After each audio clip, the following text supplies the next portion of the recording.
আম্মু তুমি কি খাচ্ছ? যা কি খাচ্ছ তুমি? দুদুস টুটুস। টুটুস আবার কি? নুডলস। আর কি খাচ্ছ?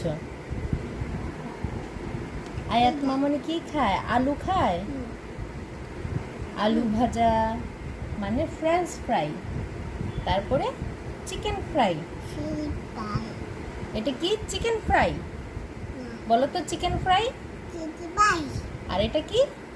তোমার হাতে কি এটা? দুদুস টুটুস। বাবা হ্যাঁ তুমি খাও। খাই খাও।